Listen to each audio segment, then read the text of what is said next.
Never sign a record deal without knowing this one term inside this contract, or it could cost you tens of thousands of dollars like it did me. My name's Chris, also known as the Artist Manifest. Over 500,000 monthly listeners on Spotify, and I love helping artists just avoid mistakes that I made. Okay, we signed a lot of different record deals. Some were great, they were great partnerships. I'd do it all over again. Other deals I would never do in a million years. And this one term, this one concept in the contract cost me so much money, and it's actually called the term. Okay, how long is the deal? All right, how long are you locked in to this contract? How long do they have rights to your record for? The very first deal I ever did was a licensing deal. And so when I signed that deal, it was a worldwide deal with a label in the USA, but they had rights to the whole world to sell my albums except Canada. Thank God for my amazing entertainment lawyer, not a real estate lawyer or a law lawyer, an entertainment lawyer, someone who specializes in music business. Okay, he pulled out Canada so that we could apply for grants and different things. I had to be the master owner of the record in Canada to apply for grants, so that's why he excluded Canada. Okay, in this deal, I got no advance. All right, and they licensed the record. They didn't get any publishing. All right, so I kept all my writing, but they had control of the master, which is the bigger part of the pie. Okay, it's the biggest part. And I got I don't remember the percentage I got, but it wasn't very great unless I sold a lot of albums. All right, and so this first deal, they had rights to sell my records and get the majority of the money for 7 years. 7 years. And that is a very, very long time. Okay, it was only 3 records, all right? So people might get caught up in that number 3, or a lot of artists focus on the advance. That's the only part of the record when they're looking at a record contract, like, how much am I getting? Oh, and let's focus on the amount of I'm getting, but what am I trading for that is the question, because these labels aren't dumb.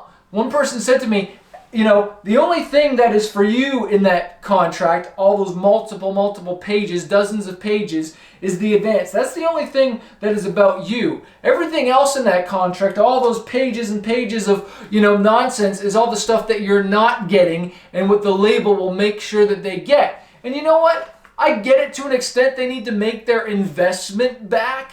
But you know what? These shady deals where they're taking a lot of money from you can cost you a lot. All right, 7 years is a long time. I would never sign a deal again for longer than 3, maybe 4, depending on how big the advance was. But then I want my record back. But this is the problem. That deal ended, all right, and I signed another deal, all right, with a label, and I negotiated advance. I negotiated the territory, where they'd have rights to sell my record only to the USA. Okay, because I wanted to do a deal directly with this other label that was in Japan, and so I kind of kicked them out as the middleman because they were just taking my record and they were shopping it. All right, they only really had, good connections and could do a lot in the USA, but they were just finding another middleman to shop me in different places. Well, I cut them out of that deal, and I went directly to Japan, did my own deal, went directly to India, went directly to Germany, directly to the UK, did directly deals in Canada, cut them out. But the one thing I forgot to negotiate, which I easily could have gotten this thing negotiated, was the term. How long they had the rights to this record, because it was a one record deal. But it just happened to be the record that really blew up for me. And so I thought the record deal was only for 5 years, that they'd have the record just for 5 years, and then I'd get my record back, okay, as opposed to 7, okay? But when it came time to get the record back, I was like, okay, it's the anniversary of the album, emailing the label, hey, can you please take down my album? I'm going to re-upload it. I'm going to sell it. You don't have rights anymore. Taking back ownership of YouTube, monetization, sound exchange, all the master royalties, all the different spots, which I teach you in Fanbase University. Go to fanbaseuniversity.com to sign up so I can coach you and help you. But I started, wanting to start making my money from this. And this record was still doing well. It was one of my best records, so I was excited to get it back. And they're emailing me back saying, no, we still have rights to it. So I was like, no, you don't. It's only 5 years. It's only 5 years. And I'm looking for the contract because now it's been 5 years. I had moved, all this stuff. And lo and behold, he sends me the contract proof, and this is where I'm like this close to like threatening legal action. Like, dude, like you don't have rights to this anymore. And I'll never forget being in my condo, in my studio, and I'm looking at the contract they sent me, and it said 7 years. And I remember just like feeling like I just got punched in the stomach. I felt sick to my stomach. I lost it. I started swearing, cursing, freaking out because I thought all of a sudden I was going to get this massive income stream into my life, but it wasn't going to be for another 2 years because I didn't negotiate it. And this is one of the biggest things artists mess up is they don't learn how to negotiate. They just want someone to do the work for them. They just want to get to the top as quick as they can, and they sell themselves short, sign a really bad deal, as opposed to growing their fan base first, investing in their music, investing in their career, so they have something built up so they can be in a position of negotiation. I was in a position of negotiation. I had released 3 records now. I had sales to prove it. All right, I was touring. I had multiple tours under my belt. I had a fan base. We'd grown social media, but I still didn't negotiate. I was too quickly like, I felt this pressure from one of my mentors who was like, dude, you need to find a partner to release this record. Yeah, you got Japan and you got everything else set up, but you don't have a partner in the US. So you need to quickly just get this done because we've got to make sure that that's set up, right? And so I go and sign this record because of pressure. And what I'll never forget my producer saying to me, like when somebody was, I was pressuring him because the label was pressuring me, saying it needs to be done by this deadline. And he was like, really? Really, does it need to be done by that? I'll never forget him saying it doesn't need to be.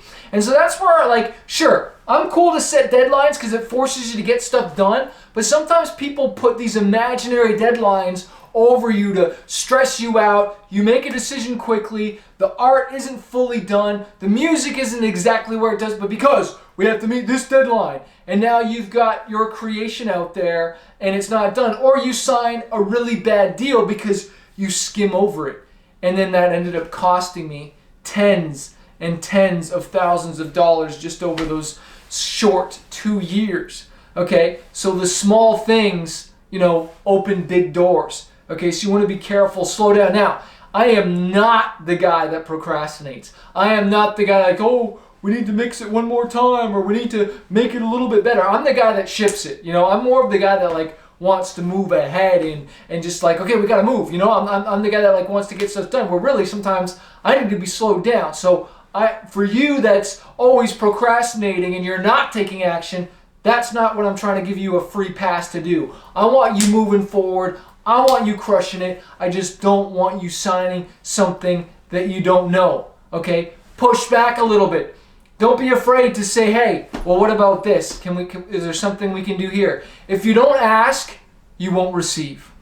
Hey music artist, it looks like you haven't downloaded a copy of my book Spotify Profits yet, showing you how I got 12.2 million streams and 100,000 followers on Spotify without a record label and without having to go on tour anymore. This thing reads like a magazine. It's going to show you how to hack that Spotify algorithm, how to release your songs in order so that you get the best chance of getting on those editorial playlists, how I collaborate with other artists, but most importantly, how to build that email list so that you can monetize your music. This will work for any genre, works wherever you live, does not matter. We live in a global singles economy, and now is your time to grow your Spotify following. Click the link in this video to download a copy today.